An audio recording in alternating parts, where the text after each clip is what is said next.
ensiklopedia, buku sejarah, dan buku pelajaran. Itu adalah buku-buku yang biasanya memuat teks eksplanasi. Teks eksplanasi membantu kita memahami proses kejadian atau peristiwa. Teks ini juga digunakan sebagai pengantar suatu ilmu pengetahuan disampaikan. Untuk lebih jelasnya, dalam video ini, Guru Bindo akan menjelaskan tentang teks eksplanasi. Mari kita awali dengan pertanyaan dasar sebuah teks. Apa itu teks eksplanasi? Apa ciri-cirinya? Apa saja strukturnya? Dan apa saja kaidah atau ciri kebahasaannya? Teks eksplanasi adalah teks yang menjelaskan apa, mengapa, dan bagaimana suatu peristiwa atau kejadian terjadi. Teks eksplanasi merupakan teks yang dapat dijadikan dasar suatu ilmu karena berisi fakta dan bersifat objektif. Dari definisi tersebut, kita bisa menyimpulkan bahwa ciri-ciri teks eksplanasi adalah 1. Berisi fakta, 2. Objektif, 3. Menjawab pertanyaan mengapa dengan uraian bersifat kausalitas, dan 4. Menjawab pertanyaan bagaimana dengan uraian bersifat kronologis. Teks eksplanasi biasanya membahas seputar peristiwa alam, peristiwa sosial, peristiwa budaya, peristiwa ekonomi, atau peristiwa politik. Setelah definisi dan ciri-ciri, kita masuk ke pembahasan struktur.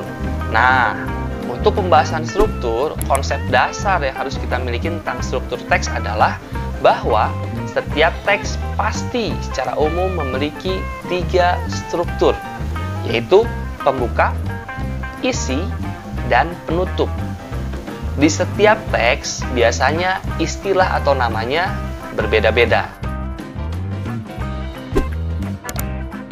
Untuk teks eksplanasi sendiri, sebenarnya versinya pun banyak ya.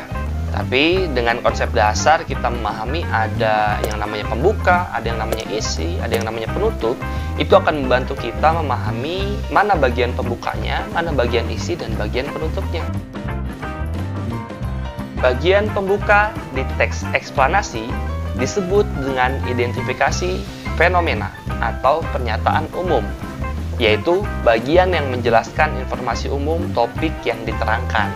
Biasanya berupa waktu peristiwa, latar belakang peristiwa, atau penjelasan apa dari peristiwa tersebut. Bagian isi teks eksplanasi disebut dengan rangkaian kejadian atau deretan penjelas, yaitu bagian yang berisi rincian peristiwa yang dibahas. Dalam bagian ini biasanya memuat penggambaran rangkaian peristiwa. Nah, kausalitas atau kronologis peristiwa dibahas dalam bagian ini. Bagian penutup teks eksplanasi disebut dengan ulasan atau interpretasi, yaitu bagian yang memuat kesimpulan atau penilaian dari penjelasan-penjelasan sebelumnya.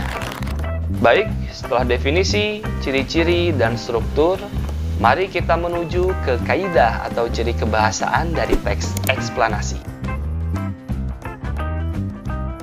Kaidah atau ciri kebahasaan dari teks eksplanasi adalah 1. Berisi konjungsi kausalitas, ditandai dengan adanya kata sebab, karena, oleh sebab itu, oleh karena itu, sehingga, dan semacamnya.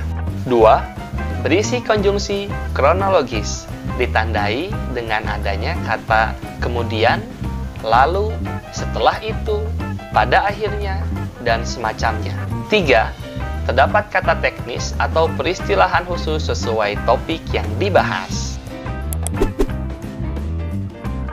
Itu dia penjelasan seputar teks eksplanasi. Ada sebuah pertanyaan yang perlu kita maknai nih. Kira-kira kenapa ya kita harus belajar teks eksplanasi? Semoga bermanfaat.